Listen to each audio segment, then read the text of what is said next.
Halo sahabat, Assalamualaikum. Apa kabar? Semoga sehat selalu dan senantiasa berbahagia. Terima kasih sudah subscribe dan selalu setia menyimak video-video SLMT-TV. Semoga Tuhan Yang Maha Kuasa selalu memberikan rezeki yang berlimpah ruah dan juga berkah untuk sahabat-sahabat semua. SLMT-TV kembali hadir menemani waktu bersantai sahabat dengan alur cerita film-film pilihan. Kali ini SLMT-TV menghadirkan sebuah alur cerita dari film yang berjudul Kazu Fetu Morkan. Bagaimanakah kisah selengkapnya? Simak alur ceritanya berikut ini. Dan tanpa perlu berlama lagi, langsung saja kita simak. Ini dia alur cerita filmnya.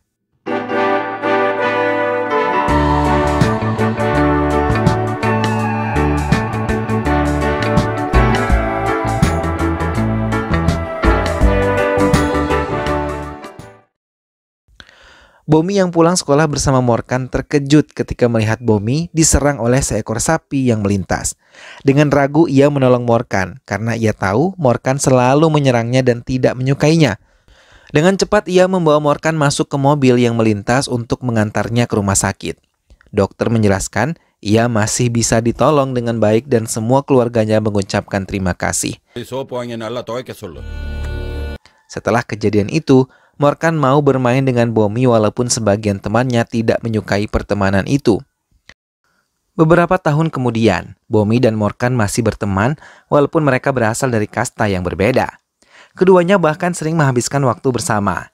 Bomi yang tengah menghadapi orang-orang dari kota membuat kagum beberapa penduduk karena ia bisa dengan lancar berbicara dalam bahasa Inggris.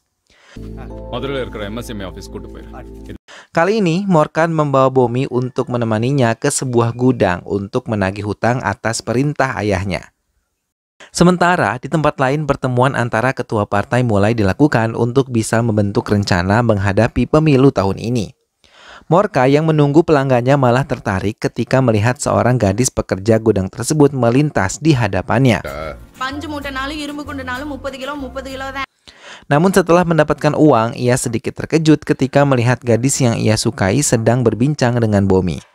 Bahkan ia tahu kalau mereka membicarakan dirinya.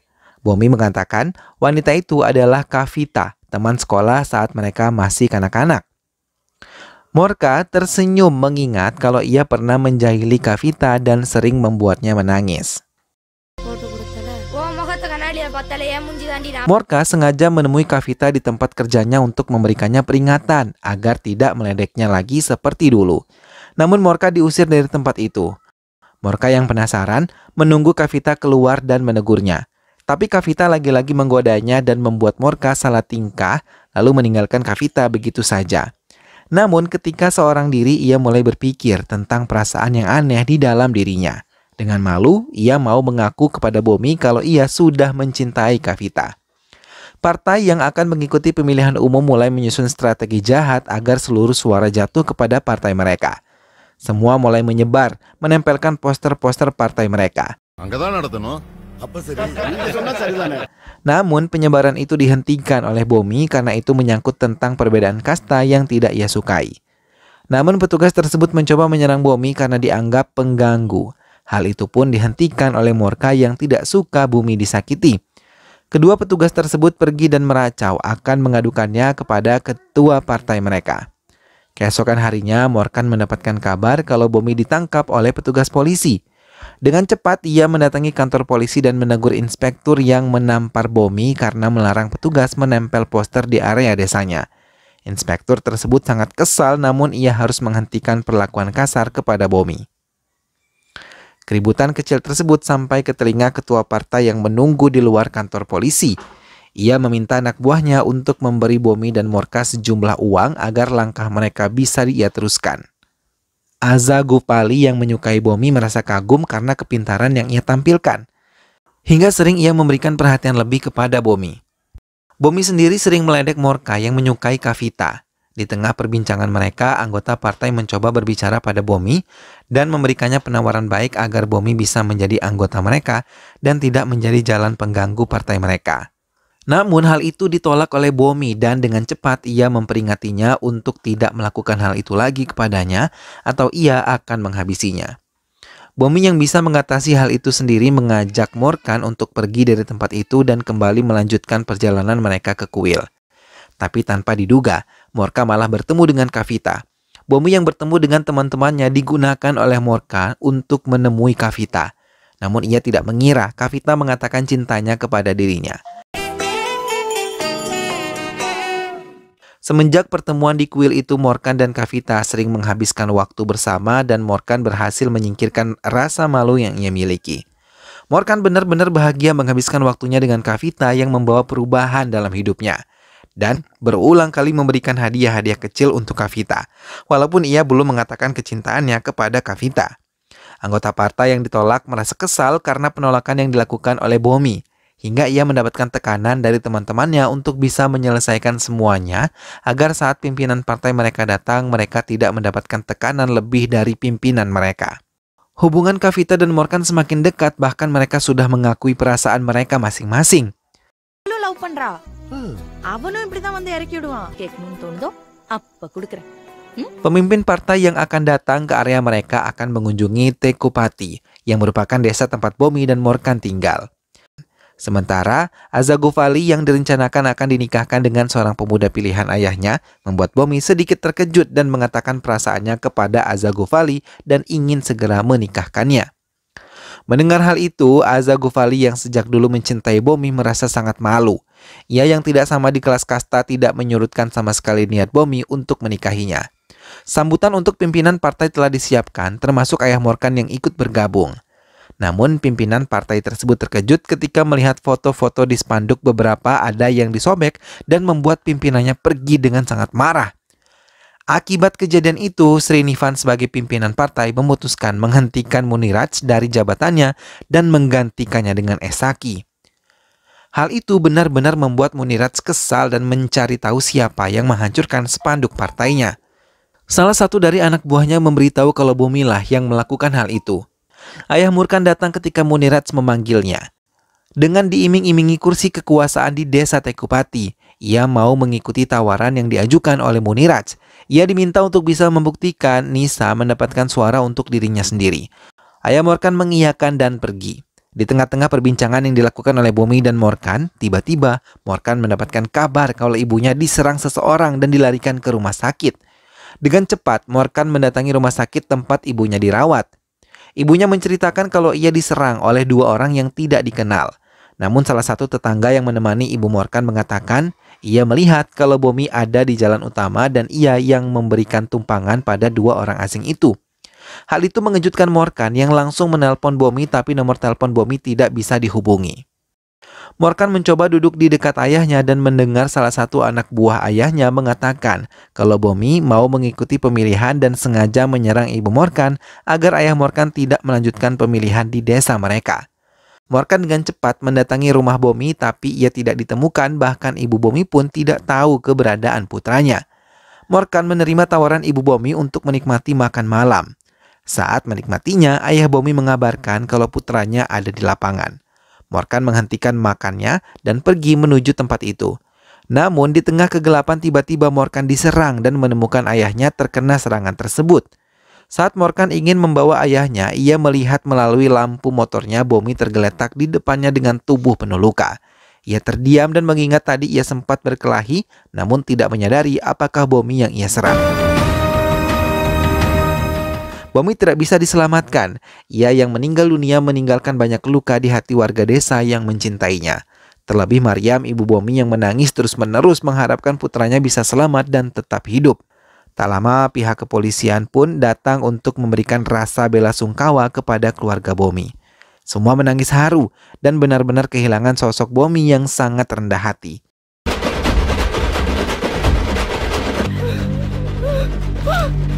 Azagufali yang tahu Bomi meninggal dunia hanya bisa menangis. Pernikahan yang diimpikan pun hilang begitu saja. Upacara kremasi mulai dilakukan, lagi-lagi semua menangis harus melepas kepergian Bomi untuk selama-lamanya. Namun di tengah perjalanan membawa tubuh Bomi, mereka diserang beberapa orang yang tidak dikenal hingga semua meninggalkan jenazah Bomi begitu saja. Hal itu menjadi topik utama dalam pemberitaan dan membuat para pejabat menentukan jam malam untuk bisa mengamankan desa, hingga menyelamatkan orang-orang yang terluka dalam insiden tersebut. Upacara kremasi Bomi pun dilanjutkan oleh pihak kepolisian. Mereka juga mencari Morkan untuk bisa diselidiki, namun ayah Morkan yang ditemui mengaku tidak mengetahui keberadaan putranya. Inspektur tersebut berjanji akan bisa menangkapnya karena ia curiga ia adalah teman dekat Bomi namun tidak nampak di hari kremasi Bomi. Sementara itu, Munirats merasa senang dengan kematian Bomi hingga ia bersikap ramah pada semua orang. Morkan sendiri dibimbing oleh ayahnya untuk menemui pengacaranya di pengadilan. Namun, di tengah perjalanan inspektur mencegahnya ia menyombongkan diri. Morkan tidak mau menghabiskan waktunya dengan cepat pergi dari tempat itu. Morkan memilih pergi bersama pamannya yang ia pikir lebih aman ketika bertemu di tengah jalan. Paman Morkan mengatakan ada beberapa hal yang aneh menurutnya dan tidak yakin Bomi pelakunya setelah mendengar penjelasan bagaimana Bomi meninggal dunia. Paman Morkan mencoba mengingat-ingat kejadian sebelum Bomi meninggal dunia hingga ia ingat betul kalau ia melihat Bomi di Madurai menemui salah satu pengacara di sana. Dengan cepat ia menelpon pengacara yang dimaksud. Pengacara itu pun mengiyakan dan menceritakan maksud Bomi menemuinya adalah untuk membicarakan pernikahan beda kasta. Ia juga mengatakan kalau Bomi menginap di tempatnya hingga hari Senin. Setelah itu, Bomi pergi ke salah satu tempat untuk menghadiri pernikahan rekannya. Morkan yang mendengar hal itu baru menyadari kalau ia tengah diadu domba. Azagufali ditemukan gantung diri di tengah alun-alun desa. Tak lama Morkan datang dan teman-teman Bomi meminta Morkan untuk menyerahkan diri. Tapi Morkan malah menyerang teman-teman Bomi yang ia yakini tahu tentang kematian Bomi. Morkan menekan mereka untuk mengatakan siapa yang menghabisi Bomi. Tapi ia sama sekali tidak menjawabnya dan membuat Morkan tidak bisa mengendalikan emosinya hingga akhirnya menghabisinya. Pemukulan itu menjadi pemberitaan hangat di semua media dan teman-teman Bomi memojokkan Morkan dalam peristiwa ini. Komisaris terus menasihati inspektur untuk berhati-hati dalam menyelesaikan kasus ini. Morkan dan pamannya mendapatkan informasi kalau teman dekat Bomi pernah dipanggil oleh Munirats yang mengiming-iminginya kedudukan yang baik bila ia berhasil menyingkirkan Bomi. Bahkan Munirats menjanjikan akan menjadikannya seorang pemimpin desa ini. Hal itu membuatnya tergiur dan mulai melakukan rencana Munirats. Munirats yakin sekali ia bisa mendapatkan jabatan sekretaris partai karena banyak yang telah ia lakukan. Namun mimpinya mendadak hilang ketika Morkan datang dan menghadang perjalanannya. Ia dan anak buahnya sangat ketakutan ketika Morkan mendekat, terlebih ketika semua anak buah Munirats bisa diatasi dengan cepat. Mereka meminta bantuan pihak kepolisian untuk bisa membantunya karena semua teman-temannya telah tewas di tangan Morkan tanpa ampun. Polisi yang datang dengan cepat menyelamatkannya dan bersama-sama melaporkan pada komisaris tentang ini semua. Komisaris mendengarkan semua keluhan mereka. Namun, ia sedikit curiga hingga ingin bertemu langsung dengan Munirats dan mendapatkan keterangan lain. Tak lama Paman Morkan menemui komisaris dan menekannya untuk bisa bertindak adil. Komisaris yang baru mengetahui Unmai Paman Morkan memiliki pengaruh penting di desa, tersenyum dan mulai merencanakan sesuatu. Ia memperingatkan Morkan untuk membuang handphonenya karena khawatir polisi akan meretasnya dan bisa mengetahui keberadaan mereka. Ia juga mengabari kalau Munirats ada di Chennai melarikan diri. Morkan mendapatkan pesan kalau ayahnya ingin menemuinya. Morkan pulang untuk menemui ibunya yang langsung memberikannya makanan kesukaannya. Di tengah makannya, ia terkejut ketika mendengar dari ibunya kalau ayahnya ikut dalam partai KTAK. Namun ibu Morkan sangat terkejut ketika tahu Morkan menghabisi ayahnya sendiri. Morkan yang sebelum menemui ibunya terlebih dahulu menemui ayahnya dan menekannya untuk berkata siapa orang yang telah menghabisi Bomi. Mutu ayahnya mulai bercerita tentang aktivitasnya di partai dan Munirats yang sangat dendam kepada Bomi dan juga Morkan.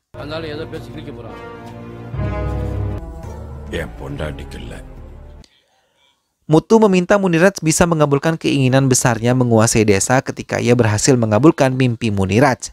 Saat itu Bomi yang datang bersama Tanggam terkejut ketika Munirats datang menemui mereka.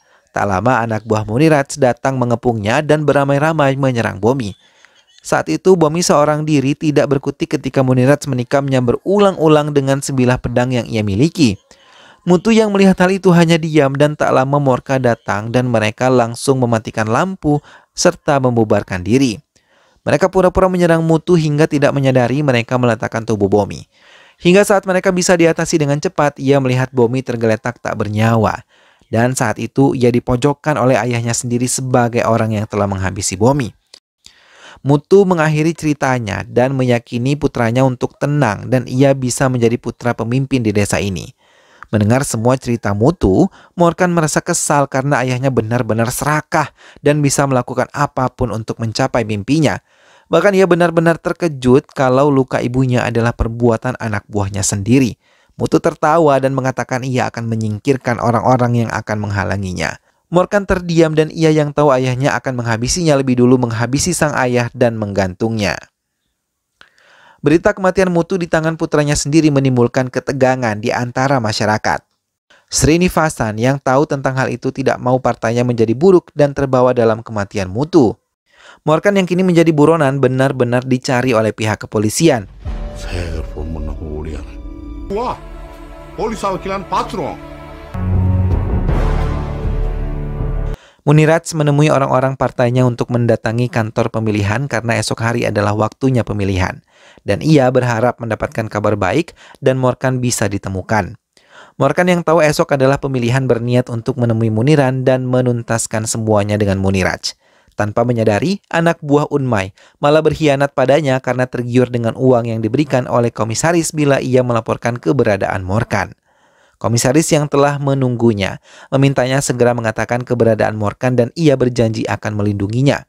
Anak buah Unmai mulai berkata kalau Morkan ada di Gundaru bersembunyi di hutan di dalamnya. Ia juga mengungkapkan Morkan akan menghabisi Munirats esok hari. Komisaris menyebarluaskan informasi tersebut hingga ke telinga Munirats. Komisaris Manurupadi yang merupakan anak buah Munirats menelponnya dan membuat Munirats mulai mengatur siasat untuk menghabisinya. Iring-iringan mobil Marudupandi telah tiba di hutan tempat Morkan bersembunyi. Ia bersama petugas memasuki hutan tersebut bermodalkan senter dan obor, tapi mereka malah tertipu karena Morkan telah tiba di kediaman Munirats dan mulai menyerang anak buahnya. Satu persatu penghalangnya mulai disingkirkan. Munirats yang tahu tentang hal itu menghubungi Marudupandi meminta perlindungannya. Mendengar keberadaan Morkan, ia memimpin pasukannya untuk pergi ke kediaman Munirats. Morkan yang tidak bisa sama sekali mengendalikan emosinya benar-benar marah dan kalap menyerang orang-orang Munirats.